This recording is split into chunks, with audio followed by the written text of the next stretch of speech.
안녕하세요. 저는 늦은 나이에 믿기 어려운 기적을 맞게 된 50대 후반의 남성입니다. 위로 누나 둘을 둔 막내 아들이었던 저는 아버지가 일찍 돌아가시면서 어려서부터 집안의 가장 노릇을 해야 했죠. 자식들을 혼자 기르셔야 했던 어머니는 시장 좌판에서 장사를 하시며 저희들을 키우셨습니다. 여자 홀몸으로 자식들 건사하고 남편 없이 사는 게 결코 쉬운 일은 아니었겠지만 어머니는 자식들을 위해 포기하지도 못하고 그렇게 견디셔야 했습니다. 그런 집안의 막내 아들이었던 저는 저만 바라보고 사시는 어머니를 보며 더욱 열심히 살 수밖에 없었죠. 당시만 해도 집안의 기둥은 남자였고 아버지가 없는 저희 집에서 장차 가장 노릇을 해야 할 사람은 가장 어린 저였습니다. 저는 제게 많은 기대를 거시는 어머니를 보며 나름의 책임감을 느껴야만 했죠. 다행히 제 머리가 나쁘진 않았던 건지 공부를 곧잘 하던 저는 가난한 집에서 성공하는 길은 공부밖에 없다는 이유로 코피 터져가며 열심히 공부에 매진을 하게 되었습니다. 없는 집 자식인 저는 남들이 노력하는 것보다 훨씬 노력해야 겨우 그들을 따라잡을 수 있었기에 저는 밥 먹고 잠자는 시간을 빼면 매일 손에서 책을 놓지 않았습니다. 그런 아들 하나 바라보고 사시는 어머니 때문에 저는 바라지도 않는 특별 대우를 받곤 했습니다. 어머니는 없는 살림에서도 공부하는 저를 챙기신다며 가끔씩 계란 하나를 제 밥그릇 위에 올려주곤 하셨는데 워낙 먹을 것도 없고 살림이 궁하던 시절이라 식구들 머릿수만큼 내올 수 있는 형편이 아니었죠. 그걸 바라보던 누나들은 말은 못하지만 모두들 계란이 탐이 났을 겁니다. 그런 어쩔 수 없는 차별은 저도 바라던 것이 아니었습니다. 그럴 때마다 저는 누나들은 구경도 못했을 그 계란과 함께 죄책감과 무력감을 같이 삼켜야 했죠. 그렇게 집안의 기대를 걸고 공부를 했던 저는 다행히도 바라던 대학에 들어갈 수 있었습니다. 당시는 대학만 들어가면 성공이 보장되던 시절이라 대학 합격 소식만으로 숨통이 트였지만 누나들을 생각하면 저는 조금도 쉴 수가 없었습니다. 누나들이 공장에 다니며 벌어온 돈으로 학비를 댔던 저는 평생 갚을 수 없는 빚을 지었다 생각했습니다. 누나들은 힘든 집안 사정 탓에 대학 공부를 포기할 수밖에 없었고 막내 동생을 위해 희생을 해야 했죠. 그래서 저는 좋은 회사에 취직하고 성공해서 누나들과 어머니의 희생을 갚아드리는 것이 제 인생의 목표일 수밖에 없었습니다. 저는 결국 대기업에 입사를 하게 되었고 그때부터 저희 집안 형편도 조금씩 나아지리라 생각했습니다. 그렇게 회사에 갓 입사를 했던 저는 우리 가족의 탈출구가 되어준 회사에 뼈를 묻겠다 다짐했습니다. 잘릴 때 잘리더라도 절대 내 발로 회사를 나가는 일은 없을 거라며 젊은 시절의 패기로 정말로 회사 생활을 열심히 했습니다. 두툼한 월급 봉투를 받으시고 웃으시는 어머니를 보면 저도 더없이 행복해지곤 했죠. 하지만 나아진 살림에 마음까지 들떴던 건지 저는 회사 생활만 열심히 하겠다는 다짐을 잊은 채 다른 바람이 들었습니다. 아직 회사 연차가 얼마 되지도 않았던 제가 회사에서 눈이 맞아 사내 연애를 하게 되었네요. 젊은 남녀가 연애하는 게 죄는 아니라지만 저는 그럴 여력이 없는 사람이었습니다. 이제 돈 벌기 시작한 지 얼마나 되었다고 연애 같은 것에 관심을 두어서는 안 될 일이었죠. 그래도 연애를 하는 동안은 무척 행복했습니다. 그동안 공부만 했기에 데이트는커녕 또래들과 어울려 다니는 일도 드물었으니까요. 영화관 데이트며 커피숍을 다니면서 저는 저 혼자 모르고 살았던 별천지 세계에 가 있는 듯한 기분을 느꼈습니다. 하지만 그렇게 좋은 곳을 누릴 때마다 한편으로는 늘 가족들 생각이 떠나질 않았습니다. 내가 이 자리에서 사람 구실하고 있는 것이 전부 가족들 때문인데 내가 그런 가족들을 뒤로 한 채 이런 호사를 누려도 되는 건지 저는 늘 딜레마에 빠질 수밖에 없었죠. 하지만 행복은 달콤한 것이었습니다. 데이트를 즐기고 그녀와 있을 때면 저는 가족 생각도 뒤로 하고 그 순간을 즐길 수밖에 없었죠. 제게 다정하고 친절한 그녀가 참 좋았습니다. 가난한 집 아들인 나와 달리 여유 있는 집안에서 자라서 보고 배운 것이 많은 그녀는 고급스러운 취향부터가 촌스러운 좋아하는 다른 사람이었어요. 늘 좋은 향기를 내며 우아한 그녀가 저는 좋았습니다. 그렇게 연애를 하며 저도 언젠가는 그녀와 결혼을 할 거라 생각했죠. 물론 제가 충분히 여유가 있고 준비가 되었을 때 말입니다. 하지만 예상치 못한 그녀의 임신 소식에 저는 당황스러울 수밖에 없었습니다. 기쁘기야 기뻤지만 당시에는 그 말을 듣고 머리가 하얘져서 아무 말도 할 수가 없었어요. 아이가 생겼으면 당연히 책임을 져야 하는데 가진 건 없는 내가 당장 어떻게 결혼 준비를 해야 할지 막막하기만 했죠. 심지어 저는 임신 소식을 듣고 서둘러 찾아간 처가댁에서 그 집 현관을 밟지도 못한 채 문전박대까지 당했습니다. 결국 삼고초려 끝에 겨우 집 안으로 들어간 저는 그제서야 제대로 장인어른과 장모님을 마주할 수 있었지만 두 분 다 저를 무척이나 탐탁치 않아 하셨고 가진 것 없고 빽 없는 제게 따님을 내어주기를 꺼려 하셨죠. 우리가 은영이 쟤를 어떻게 키웠는지 알기나 하나? 바라보면 날아갈까 만지면 쓰러질까 그렇게 애지중지하며 키웠던 딸이야. 그렇게 키운 딸을 감히 자네 같은 놈이 넘볼 수나 있었을 것 같아? 자네 같은 놈은 딱 보면 알아. 어떻게 배워먹었길래 결혼도 안 한 처녀를 데리고 임신까지 시켰냐 말이야. 이제 자네 때문에 우리 딸 앞길이 막혔으니 어떻게 할 건가? 제가 잘못했습니다. 다 제 탓입니다. 그래도 제가 어떻게든 책임질 테니 결혼 허락만 해주십시오. 저희 결혼해서 잘 살아보겠습니다. 책임? 무슨 수로 우리 딸을 책임지려고? 들어보니 집안도 편변찮고 모아둔 돈도 없다면서. 책임이라는 게 말로만 내뱉는다고 그냥 지어지는 건가? 내 딸을 데려가서 책임지려고 하면 적어도 제대로 된 살림, 집이라도 구해왔어야 했지. 무일푼에 보잘것없는 인간이 책임지겠다고 말만 하면 다인가? 돈도 없다면서 무슨 돈으로 결혼을 하겠다고. 그 말이 정말 서러웠지만 틀린 말도 아니었기에 저도 듣고만 있을 수밖에 없었습니다. 가난한 탓에 서러움을 겪은 일이 그전에도 수없이 많았지만 나이 먹어서도 돈 때문에 그런 무력감을 느껴야 한다는 게 참 서러운 일이었습니다. 하지만 제가 저지른 일이었기에 저는 귀한 집 따님의 넘버 대가를 톡톡히 치러야 했습니다. 그동안 돈은 전부 집에 가져다 드려 지불해 갈 수 없었던 제게 장인어른께서는 처가살이를 하라 말씀하셨습니다. 결국 다른 방법이 없었던 저는 그렇게 처가살이를 시작하게 되었죠.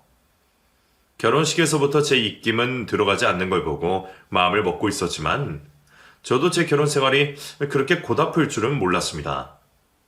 아무리 제가 탐탁치 않은 사이라 해도 이제 한 식구가 되고 가족이 된 사이에 장인 장모님도 저의 좋은 면을 봐주시지 않을까 하는 기대가 있었습니다. 저도 그 집에서 기죽어 살며 그분들 성에 차는 사이가 되려 무던히 노력했습니다. 그래서 제가 한참 모자라더라도 노력하는 모습 정도는 인정해 주시지 않을까 생각했죠. 하지만 저는 그 집에서 단 한 번도 인정을 받거나 사람 취급을 받을 수 없었습니다. 저도 제가 불평불만할 처지가 아니라는 건 알고 있었기에 어떻게든 참아보려 했지만 그 집 식구들은 참 너무할 정도로 나오더군요. 자네는 걸신이라도 들렸나? 밥을 왜 이리 급히 먹어? 아무리 없이 살아서 식탐이 있다고 하지만 같이 먹는 다른 사람 생각도 해줘야지. 자네 먹는 꼴 보고 있으니 내 입맛까지 탈환하려 그러는데 자네는 정말 다른 사람 생각은 안 하나? 죄송합니다. 제가 어제 늦게 들어와서 저녁을 챙겨 먹지 못해서요. 허기가 져서 그랬나 봅니다. 그러게 식사 시간 늦지 않게 제때제때 들어와서 같이 먹든가. 다른 식구들 다 먹고 정리까지 끝났는데 그때 와서 밥을 찾으면 어떻게 하나? 다음부터 그럴 거면 차라리 밖에서 먹고 들어오게. 그러게 당신은 뭐 한다고 그렇게 늦었어. 너무 늦게 다니지 말라니까. 회사 일로 야근하느라 그랬지. 핑계도 참 좋네. 그 회사 일은 자네 혼자 다 하는 건가? 은영이는 회사 생활 안 해봤어? 우리 딸은 그 회사 다니면서 야근한 게 손에 꼽는데 박서방 자네는 픽하면 야근이다 회식이다 매번 늦는 거 보면 아주 상전이야. 자네는 처가살이가 불편하지도 않은가 보지? 그리고 괜히 밤늦도록 일부 들고 있고 그러는 것도 다 자네 문제 아닌가? 실력이 있었으면 진작에 다 끝내놓고 정시에 퇴근하지. 누가 그렇게 하루 종일 일에 붙들려 있나? 그 집 식구들은 제가 밤 늦게까지 일하고 야근하며 늦게 들어오는 것 가지고도 제 탓을 하곤 했습니다. 애초에 대기업 다니면서 야근 안 하는 사람이 몇이나 될까요? 저만 야근하는 게 아닌데도 불구하고 장모님은 임신하고 일을 관둔 아내와 저를 비교를 하며 제가 무능력하여 그런 거라며 매번 저를 무시하곤 하셨습니다. 그러면서 식사도 챙기지 못하고 야근하고 들어온 저를 위해 찬밥 한 그릇 내어주지를 않으셨죠. 처가살이가 원래 그렇게 서러운 건가 싶었지만 다른 것도 아니고 열심히 일하고 온 제가 그런 눈칫밥을 먹게 될 줄은 몰랐습니다. 장모님이나 집사람은 그럴 거면 그냥 밖에서 먹고 들어오라며 저를 나무랐지만 사실 제가 그럴 여유가 없다는 건 누구보다 집사람이 잘 알고 있었을 겁니다. 저는 처가댁에 도움받아 얹혀 살면서도 저희 집에 돈을 가져다 드려야 했기에 생활비를 제하고 제가 쓸 돈을 탈탈 털어 어머니께 용돈을 챙겨드릴 수밖에 없었거든요. 그마저도 눈치가 보여서 티도 못 냈지만 연애 시절부터 저희 집안 사정을 잘 알고 있던 아내는 그런 일을 모르지 않았습니다. 그런 저는 밖에서 뭘 사 먹을 돈은커녕 피던 담배나 자판기 커피까지도 끊어야 했죠. 그래서 겨우 차비만 들고 다니며 정말 쪼들려 살았던 저였는데 아내는 그런 저를 안타까워하고 보듬어 주기는커녕 저를 한심하고 비참한 사람처럼 만들기 일쑤였습니다. 당신 또 그거 있게? 그거 좀 버리라고 내가 몇 번이나 말했어. 왜? 새 것 같은데 아직 한참 더 입을 수 있어. 뭐가 새 것 같아. 누가 봐도 거지 발싸개 같아. 그럼 푼돈 아끼지 말고 쓸 때는 좀 써. 당신이 워낙 없이 살았다는 건 알지만 언제까지 그렇게 궁상맞게 살 거야? 팬티에 양말까지 꿰매시는 당신 보면 정말 창피해 죽겠어. 빨래할 때마다 엄마 표정이 어떠신지 알아? 궁상 떨려면 혼자 그렇지 꼭 내 체면까지 이렇게 구겨야겠어? 장모님이나 장인어른이 저를 욕보이시는 건 처음부터 그랬기에 매번 속이 상해도 그러려니 할 수 있었지만 그래도 내 편일 거라 생각했던 아내에게 그런 말을 듣게 되는 건 정말 설명할 수 없을 정도로 비참하고 괴로운 일이었습니다. 보이는 게 전부가 아니라던 사람이 이제는 제가 달아빠진 속옷을 입는다고 구박을 하고 있네요. 연애할 적에는 가난한 집안에서 자라 대기업까지 들어온 저를 대단하다며 추켜 세워주던 사람이 몇 년 사이에 그렇게나 바뀔 수 있는 건지 몰랐습니다. 그리고 그런 아내는 시간이 지날수록 더욱더 처가 식구들을 닮아갔습니다. 가난한 집 아들이라 처가살이하는 저를 한심하게 생각하고 그런 제 돈을 받아 생활하시는 저희 식구들을 빈대 취급하시던 장모님은 저희 어머니를 사돈으로 대우하신 적이 한 번도 없었습니다. 자식들 결혼시킨다고 만나셨을 때부터 장모님은 마치 저희 어머니를 자기네 집 일해주시는 도우머니 아주머니 정도로 생각하는 듯 했죠. 그래도 장모님이야 저희 어머니를 뵐 일이 없으니 제가 그 꼴을 볼 일도 별로 없었습니다. 그래서 제가 욕바지가 돼도 참을 수가 있었죠. 하지만 그런 장모님을 닮아가는 아내를 볼 때는 정말 피가 끓어오르는 기분이었습니다. 가난한 시댁이라 며느리 노릇할 생각은 당연히 없고 저희 어머니를 시어머니 취급도 안 하는 집사람을 볼 때마다 저희는 부부싸움을 할 수밖에 없었습니다. 당신 정말 너무한 거 아니야? 그래도 명절인데 우리 집에도 찾아뵙고 인사 정도는 드려야지. 됐어. 나 피곤하다니까. 가봤자 우리 어머니가 당신한테 뭐 시키기나 하셔? 그냥 앉아서 밥 먹고 인사만 하고 오자. 이번에도 나 혼자 가면 어머니가 얼마나 속상하시겠어. 재훈이도 보여드려야지. 싫다는데 자꾸 왜 그래? 그리고 당신네 집 좁고 더러워서 애를 그런 데를 어떻게 데리고 가? 사람을 무시해도 유분수지. 가난해가지고 조롱을 하다니. 그런 아내의 속내를 점점 알게 되면서부터는 저도 사람을 잘못 보고 결혼을 잘못했다는 생각이 들 수밖에 없었죠. 하지만 이미 자식까지 낳아 가정을 꾸린 상황에 이혼은 어려운 일이었습니다. 그래서 어떻게든 참아보려 했는데 결국 그런 제 인내심을 바닥내는 일이 벌어지고 말았네요. 그날은 제 생일날이었습니다. 시댁은 도통 가기 싫어하는 집사람 때문에 저는 결혼한 후로 몇 년째 생일을 처가에서 보내야 했습니다. 그렇다고 처가 식구들이 챙겨주시는 건 아니었지만 생일이라고 집에 가보겠다며 유세를 부릴 수가 없었거든요. 그런 아들을 안타까워하시던 어머니께서 그날은 참지 못하시겠던지 저녁상에 올리라며 직접 음식들을 해오셨던 모양입니다. 돈도 없으실 텐데 고기 산적에 생선에 바리바리 챙겨오신 어머니를 떠올리면 감사할 일이었죠. 그런데 그런 어머니를 집사람이 문전박대를 했습니다. 먼 길 오셨으니 들어와서 차라도 한잔하라는 말도 없이 저희 어머니를 불청객 취급하며 들고 오신 음식까지 다시 돌려보냈다 하더군요. 그 얘기를 누나에게서 전해 들은 저는 그런 꼴을 당하고 돌아가셔야 했던 어머니를 떠올리며 가슴이 찢어질 수밖에 없었습니다.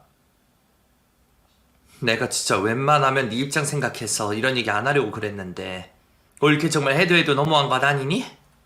올케가 우리 엄마 무시하는 건 알았지만 이건 정말 아니지. 어떻게 자기 남편 생일이라고 음식해가지고 시어머니를 그 자리에서 돌려보낼 수가 있어.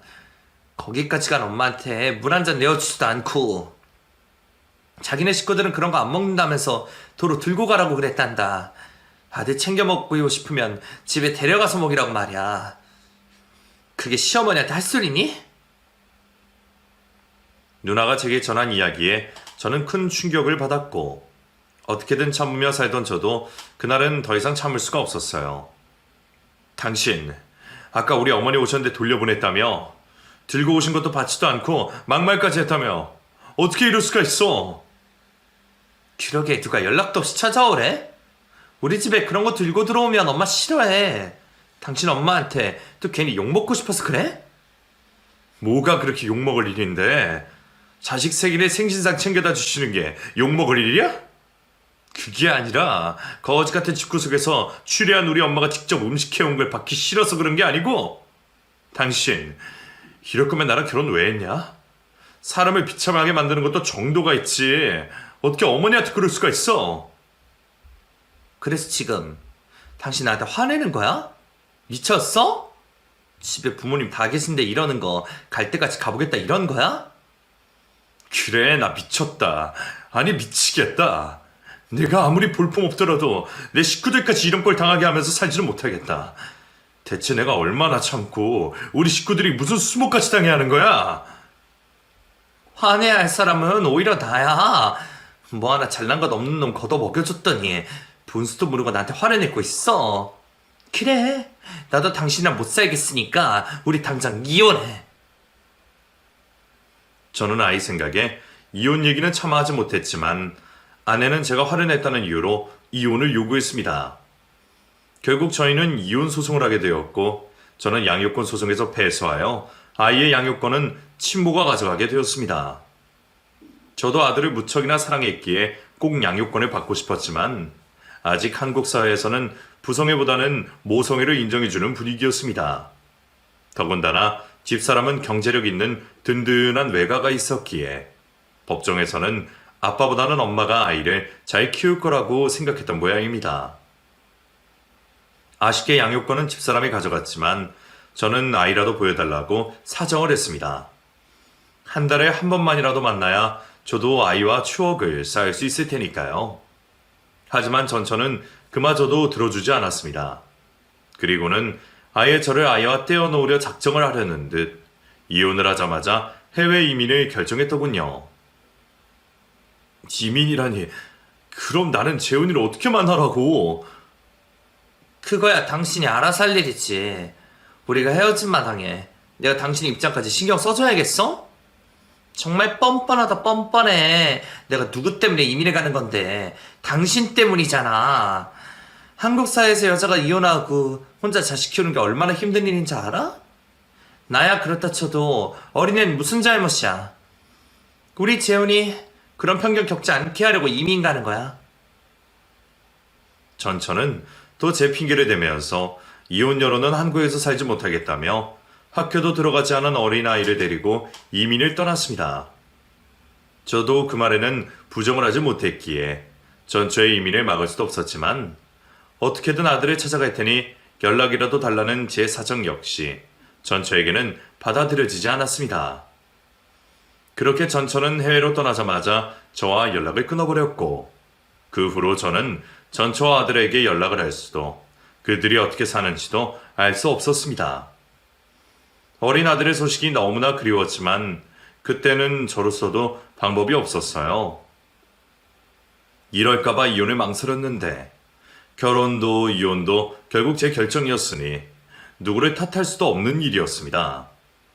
그래도 다행인 것은 그 집 식구들이 저희 아들은 무척이나 아꼈기에 아들의 신변에 위험이 있을 리는 없다는 것이었죠. 가난 때문에 사람을 개무시할 정도로 돈도 많은 집이었으니 어디 가서 지내든 걱정은 없을 듯 했습니다. 어쩌면 아들도 그곳에서는 싸우는 부모도 없이 더없이 행복할지도 모른다고 생각했죠. 제게는 불행이었지만 아들에게는 다행이라 생각할 수밖에 없었습니다. 그 후로 저는 아들을 그리워하며 제 삶을 살아가는 수밖에 없었죠. 그래도 다행히 처참하게 끝나버린 제 결혼 생활과 달리 저희 회사 생활은 무사히 이어질 수 있었습니다.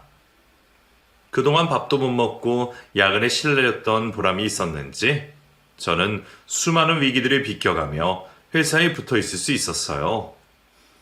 처음 입사했을 때 그 회사에 뼈를 묻겠다는 다짐처럼 말이죠. 승진도 누락되지 않고 계속 이대로만 한다면 저도 노후에는 아무 걱정 없이 지낼 수 있지 않을까 생각했습니다. 이혼을 하고 아들을 보지 못하게 된 것은 정말 뼈저리게 아픈 일이었지만 그것만 뺀다면 마음은 정말 편했습니다. 그동안 처가살이를 어떻게 했을까 싶을 정도로 안정적인 삶이었죠. 이제는 내가 번 돈으로 다른 식구 눈치 볼 것 없이 내 가족을 챙기면 되었기에 저는 남은 인생 동안은 재혼 생각도 없이 어머니만 잘 모시며 살겠다고 다짐을 했었습니다.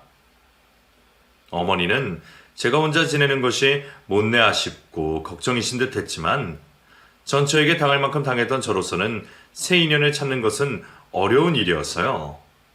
게다가 지금은 아들과 떨어져 있지만 나중에는 반드시 다시 만날 수 있을 거라 생각하며 아들이 자라서 저를 찾아올 그날을 기다리며 혼자를 자처했습니다. 차라리 혼자인 게 편했던 저로서는 나쁠 것 없는 인생이었어요.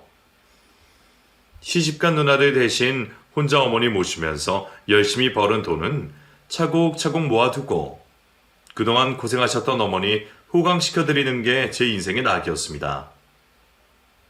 그렇게 지내다 보니 이혼하고 어느새 20년이라는 세월이 지났네요. 이혼할 때 30대였던 저는 이제 50대 중년이 되었고 평생 모실 거라 생각했던 어머니도 몇 해 전 아버님 곁으로 떠나셨죠.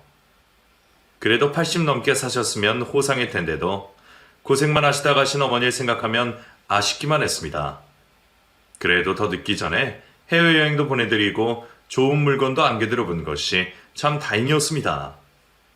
이혼한 뒤로는 어머니만 바라보고 살았던 저였기에 어머니가 떠나시고 나니 제가 갈피를 못 잡겠더군요. 이제는 뭘 위해 살아야 하는지 막막할 정도로 갑자기 외로움이 몰려왔습니다. 그 사이 장성에 쓸 아들 소식이 궁금해 찾아보기도 했지만 꽁꽁 숨어버린 것처럼 소식이 없는 아들 때문에 저는 속만 태우고 있을 뿐이었어요.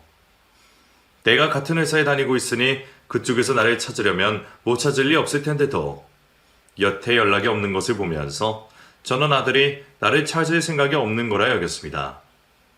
너무 어릴 적에 떨어져서 이제는 남보다 못한 아버지를 굳이 찾을 이유가 없을지도 모르겠다 싶었죠. 죽기 전에 아들 모습 한 번만 봤으면 좋겠다 싶었던 저는 꿈속에서만 만날 뿐이었습니다. 그렇게 그립고 외로움이 커져서 그런지 전혀 재혼 생각이 없던 저도 어느새 마음이 바뀌었습니다.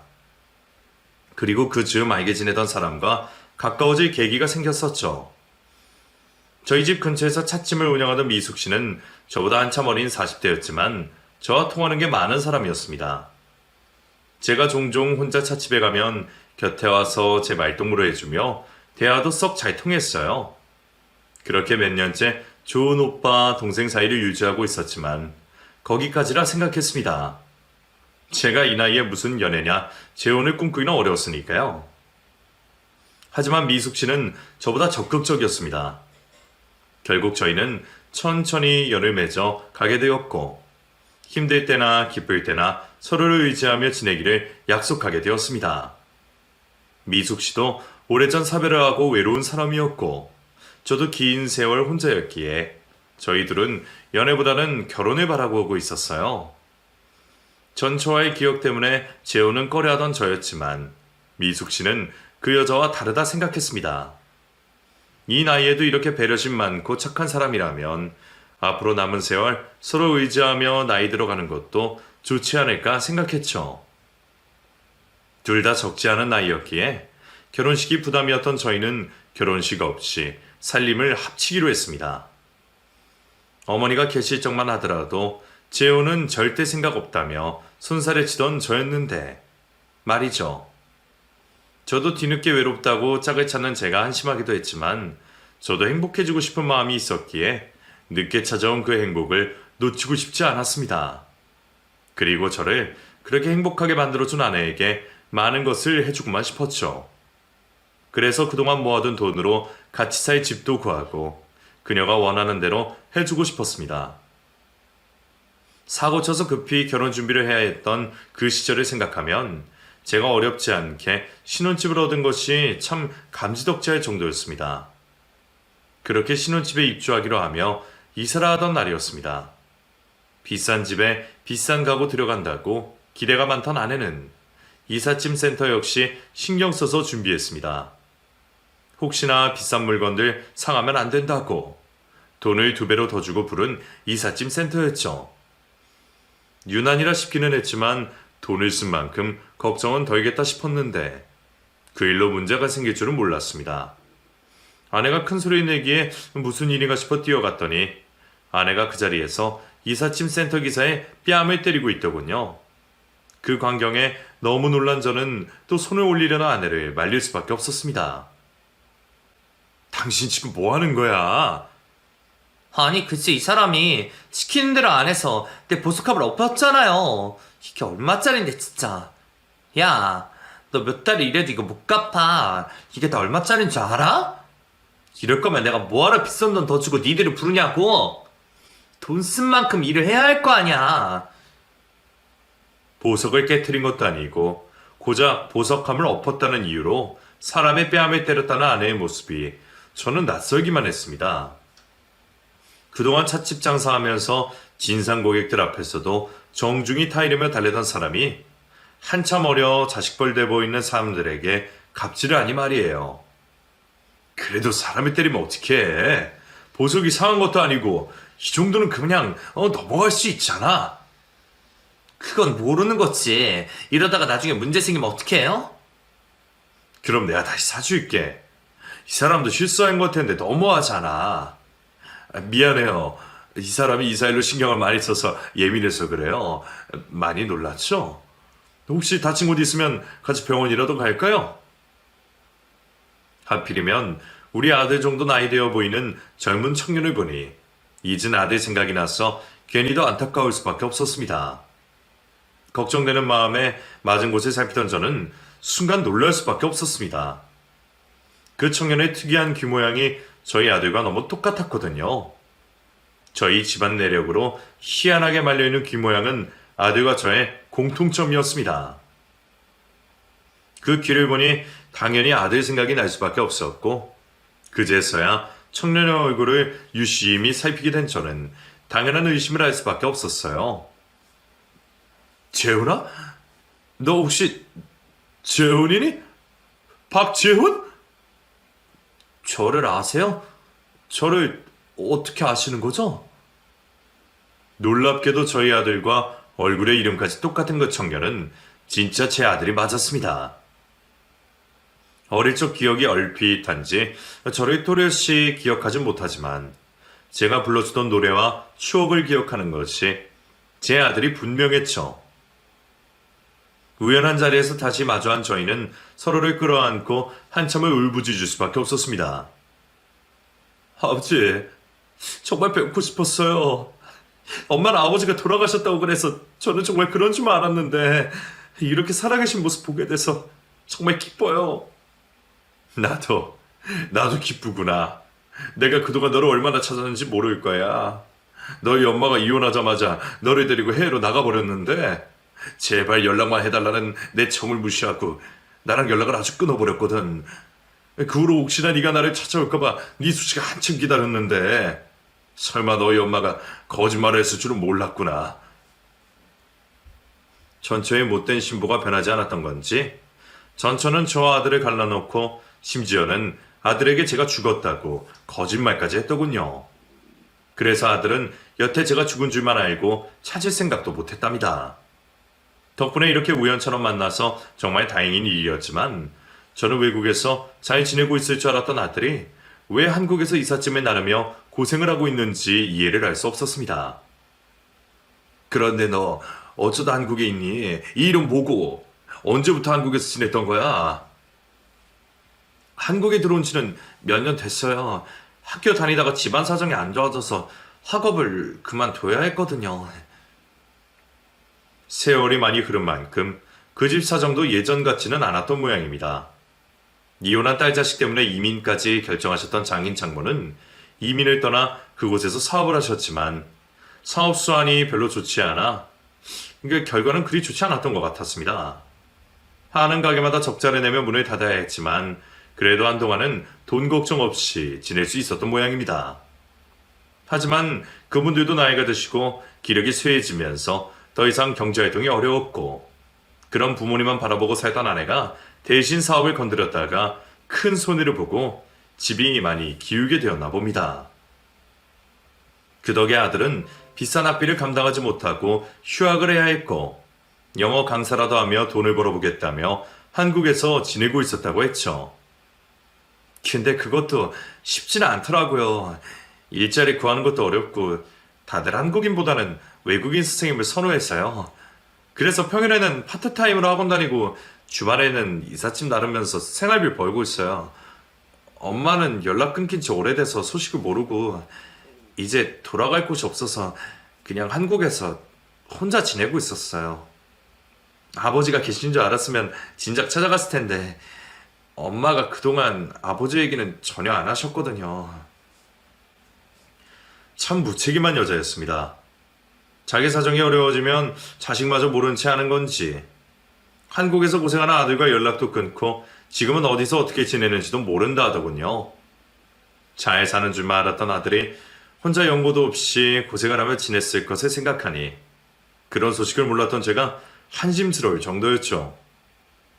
여태까지는 몰라서 어쩔 수 없었다고 하지만 이제라도 사정을 알게 된 이상 저는 아들을 그냥 둘 수가 없었습니다. 아들은 나이도 먹었으니 혼자 지낼 수 있다고 신경 쓰지 말라고 했지만 아들이 지낸다는 곳을 보고 온 저는 아들을 그곳에 그냥 둘 수가 없었어요. 빛도 잘 들지 않는 반지하에서 냉장고 속에 먹을 거라고는 즉석식품과 물밖에 없는 꼴을 보고 어느 부모가 자식을 방치할 수 있겠습니까? 그래서 저는 그 길로 곧장 아들의 짐을 싸서 저희 신혼집으로 데려갈 수밖에 없었습니다. 나중에 천천히 새 집을 얻어주더라도 당장은 한시라도 그 어두컴컴하고 곰팡대 나는 곳에 지내게 할 수가 없었죠.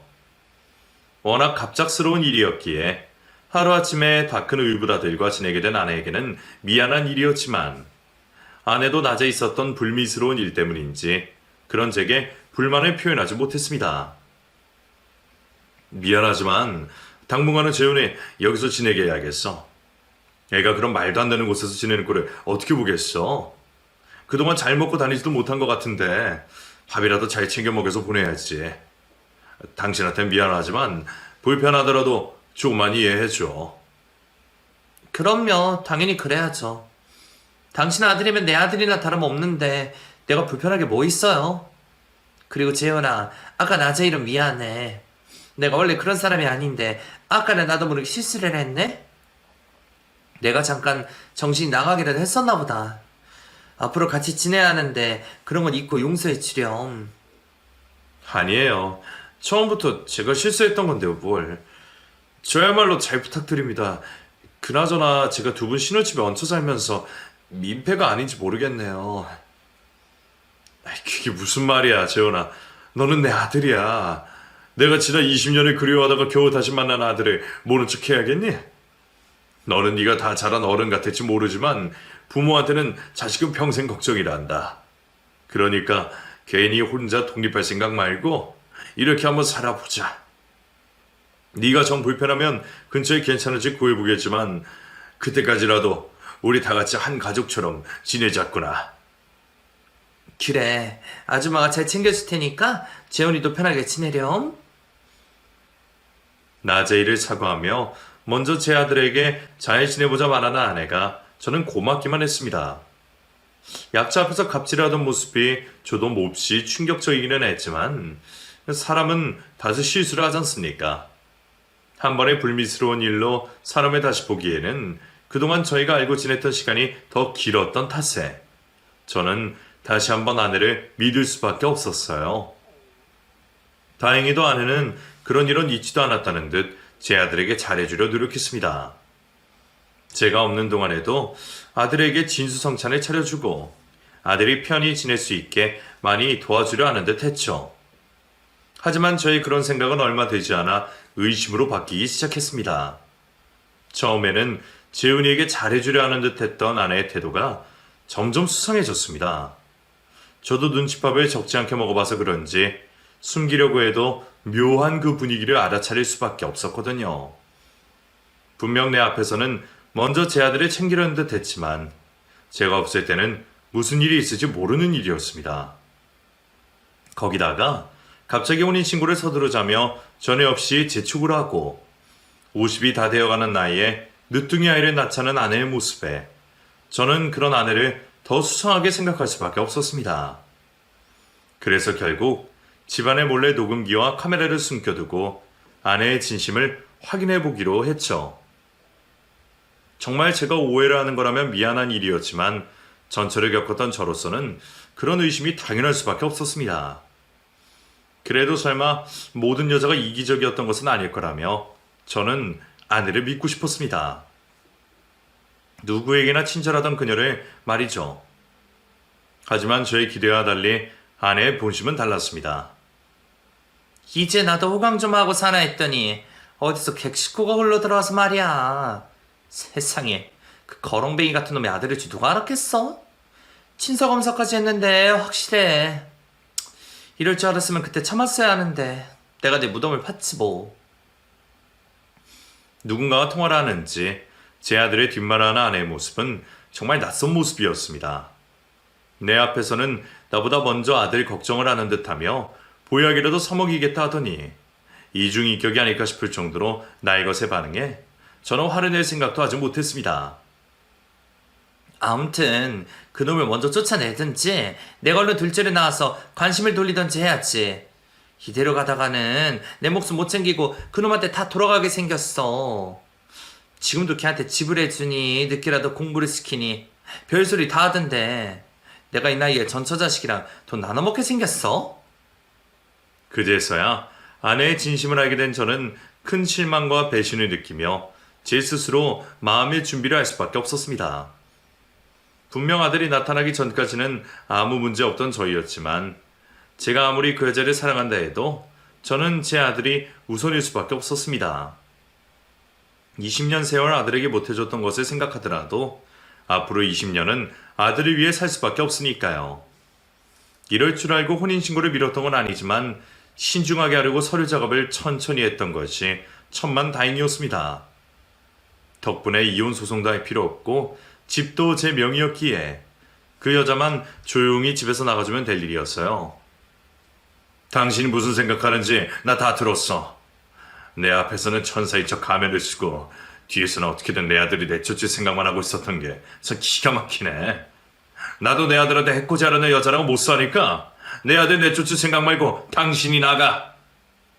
철민 씨, 내가 잘못했어요. 나도 진심은 아니었어. 그냥 좀 속이 상하니까 그래서 그런 거지. 내가 설마 정말 당신 아들이 미워서 그랬겠어?